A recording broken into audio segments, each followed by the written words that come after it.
Welcome back to A Touch of Blue Studio, where you're invited to join me today with Drawing with Grandma. We are going to start a quick study of a lion's head, and then in a later lesson we're going to continue this and take it further. But as I've mentioned before, you want to sketch the shape of the head, and in this case it's like a upside down triangle. And then you want to find that center line, which helps to give the head symmetry, which means that you want them to be equal on both sides. And where those two lines intersect down the center is where the top of the eyes will be placed. And then between that center line and the bottom of the chin is where the bottom of the nose will likely be for most animals and humans.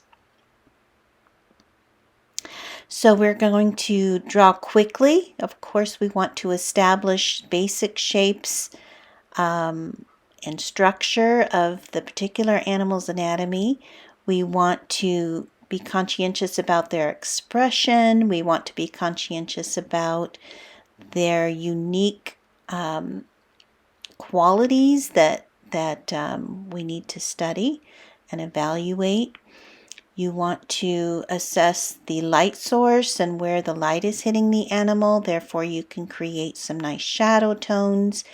You want to create textures for fur and make the drawing energetic and interesting with your pencil marks and line variations, and practice. And mainly, as you know, I want you just to practice right now. We're just developing a nice sketchbook with a lot of ideas of how to use your drawing tools, how to work quickly and decisively, confidently,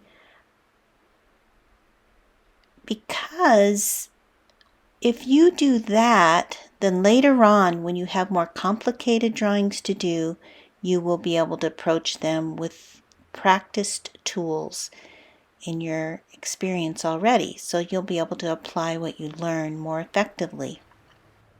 So hopefully you have been practicing and that you enjoy the process.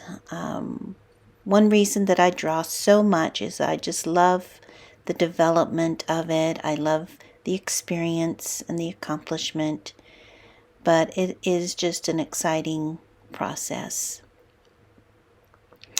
The next thing we're going to do is to work on another owl. I think they're a lot of fun to do, and they give you an opportunity to develop those basic shapes that we've talked about so much.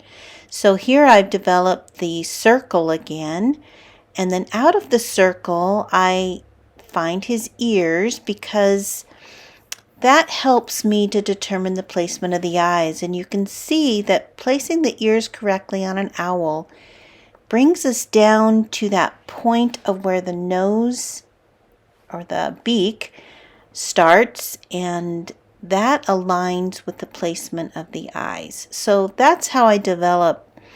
Finding the features of certain animals really helps to get the basic head shape, then the ears, and the alignment of the eyes and nose. Once you place them correctly, then everything else is a lot easier. So be sure to follow the right steps as you're developing a drawing, because if you get the early steps incorrect, the placement of the features and the shape of the head incorrect, it's going to make it all more difficult and not turn out as well as you would like. So those are some of the best tips I can give you, is just to get those early steps correct. And now we're going to develop him a little bit more. He has beautiful patterns in his feathers, and I wish you could see the color on this owl. It's just beautiful. This one's brown, But we are going to just keep it as a pencil sketch. We're going to develop the eyes a little bit and try to get some of that expression while we try to create a little bit of effective fur. And you can use your eraser to erase out some of the streaks of the fur and the hairs. Right now I just want to develop the correct drawing and shape of those eyes and to make sure I've got the expression. And so we'll just keep working at this. That beak is longer than you would think. It has white hair around it, so I'm going to erase out a little bit of the hair right around the beak. His ears are full of hair on this particular species, and he just has a really interesting look. So here he is, kind of a finished sketch.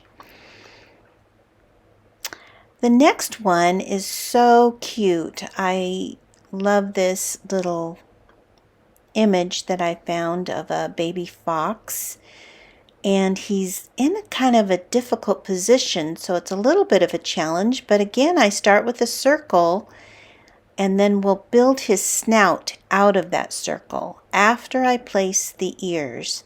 I'm finding that when I draw animals, the ear placement is really important. For my development of my drawings, you might find that placing the eyes are easiest to help you move along. But for me, the ears really develop the head shape, and then I build the eyes, and then I move to the nose. So that's my approach, and you kind of have to figure out what is best for you. But this is fun because his little snout is so sweet and tender, and he's looking down, and so it's kind of a challenging view to draw, but we'll just stick with it for a while and see if it works out. He has a neck that's kind of turned, and so I want to be sure to get that effect. And his ears are pretty big because baby animals, their features are a little bit bigger, which makes them look younger. So that's something to remember as you're drawing. If you want to do a baby animal, then you'll want their features to be a little bit larger. And then we, as adults, grow into our features a little bit more. So he's kind of got some patches. Again, you're going to want to look at that center line up his head and how it follows through to the bridge of his nose and down to his snout. Again, you use a lot of pencil marks and then your eraser. It'd be fun to add a little color to this guy, and so I might do that in the next lesson.